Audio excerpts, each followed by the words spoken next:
She had always been the quiet one in the room, not the kind of quiet that came from fear or shyness, but the kind that came from watching, from learning, from storing away every detail like a squirrel preparing for a harsh winter. In the bustling city of London, where ambition was the currency and everyone was trying to shout louder than the next person, Elena Sharma moved with a stillness that was almost unnerving.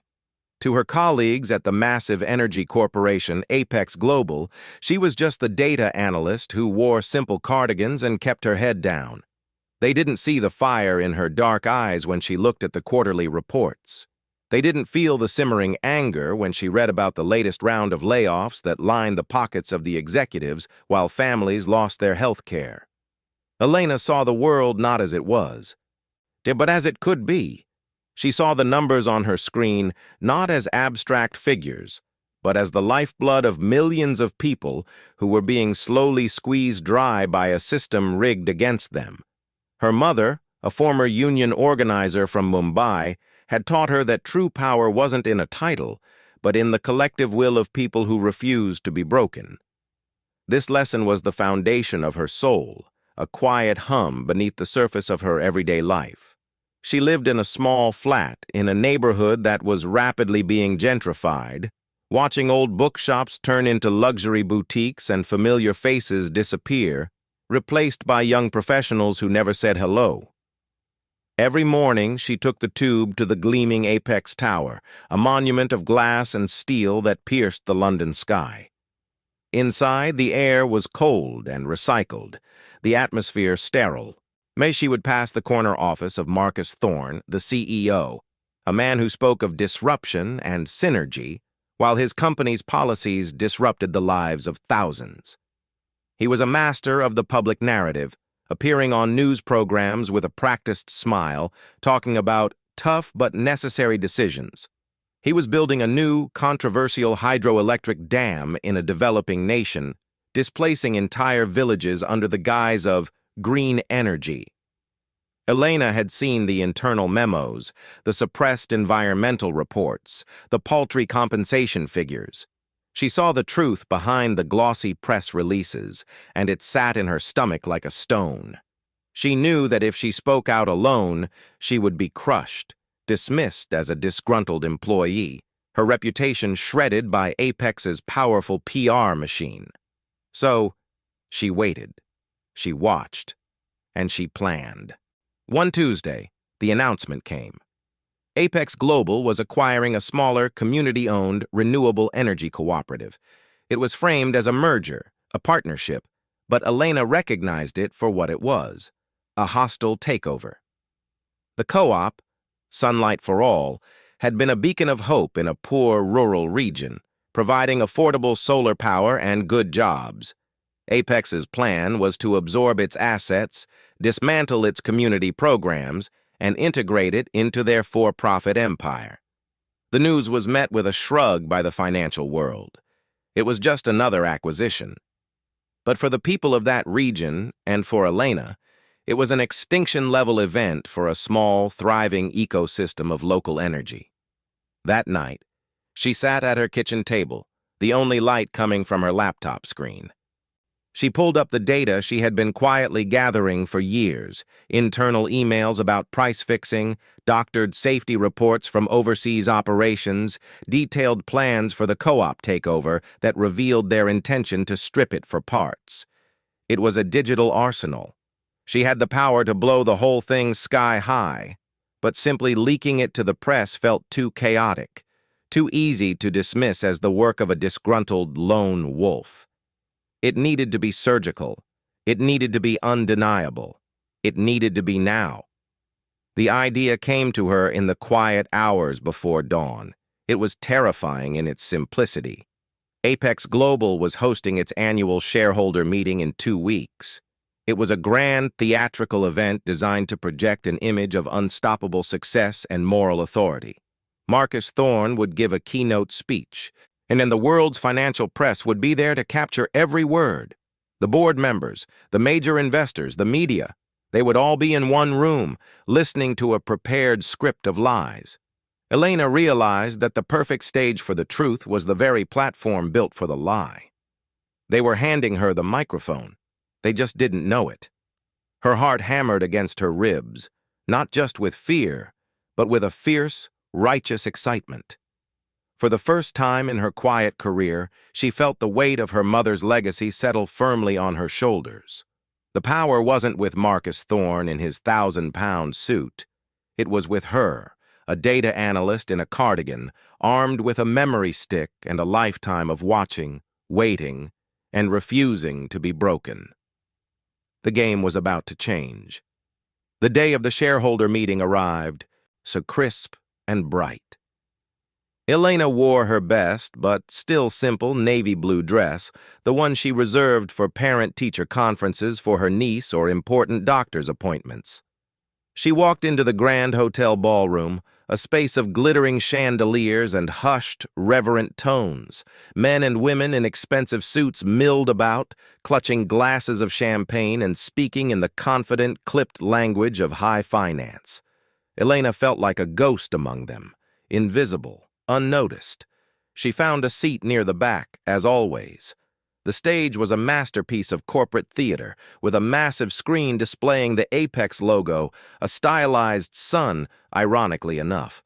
The irony was not lost on her. As the room filled, she felt the familiar flutter of anxiety in her stomach. But she focused her mind, running through the plan one last time. It was so simple, that it was elegant.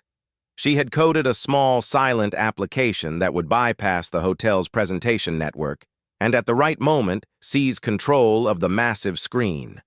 On it, she would not show slides of quarterly earnings. She would show the truth. Marcus Thorne took the stage to polite, eager applause. He was a handsome man in his 50s, with silver hair and a tan that spoke of expensive holidays.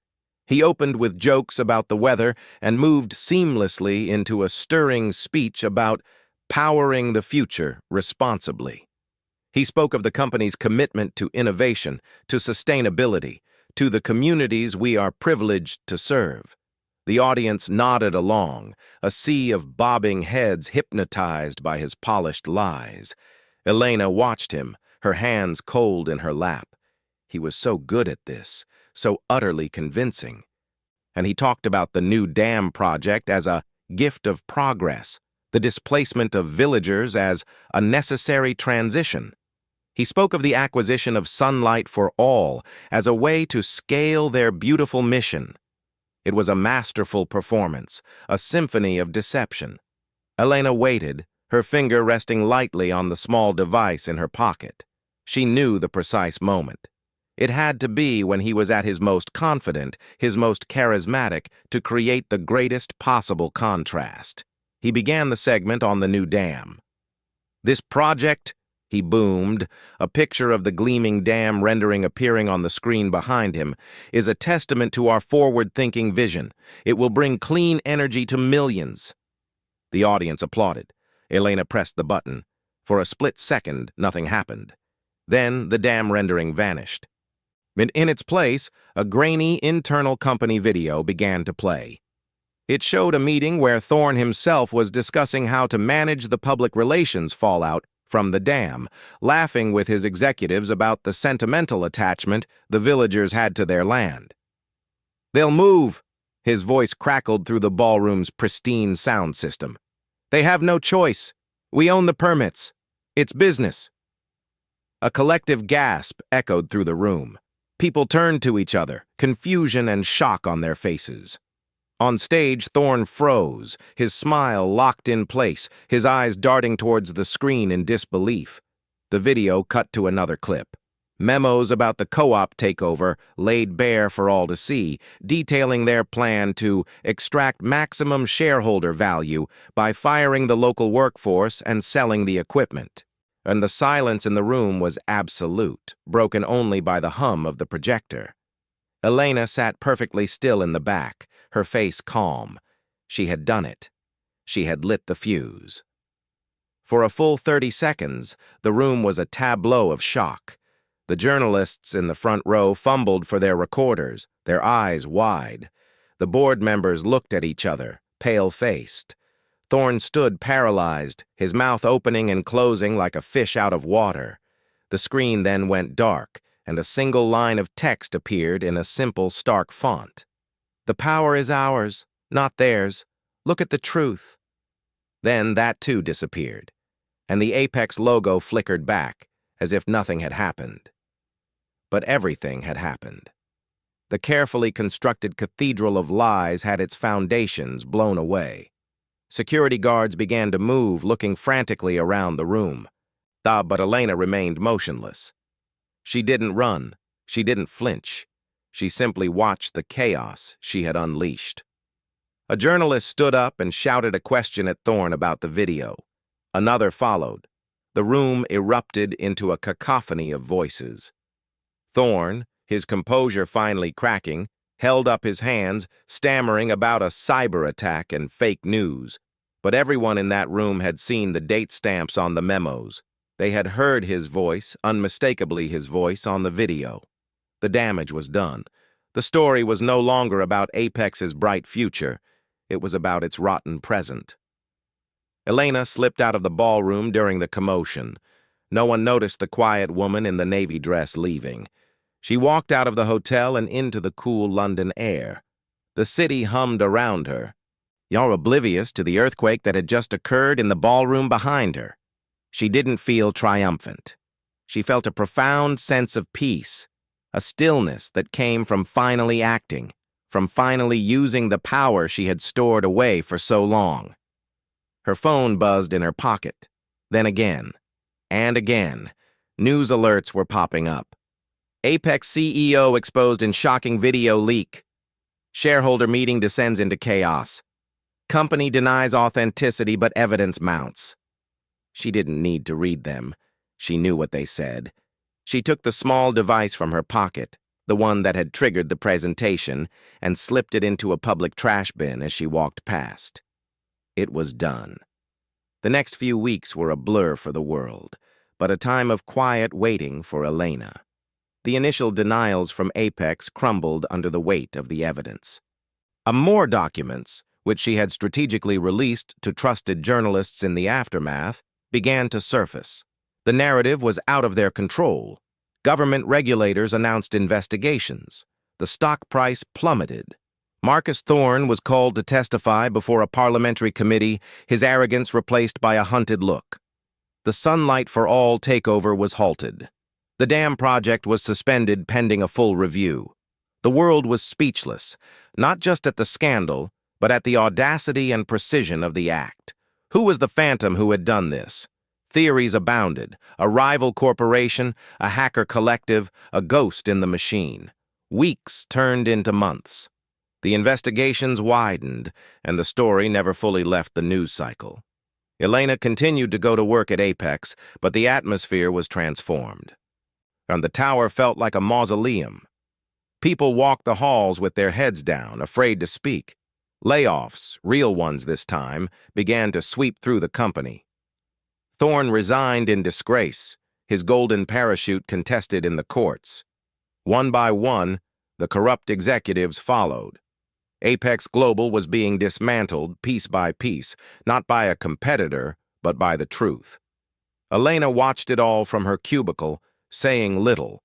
Her co-workers speculated endlessly about the Apex Phantom, the unknown hero who had brought the giant to its knees.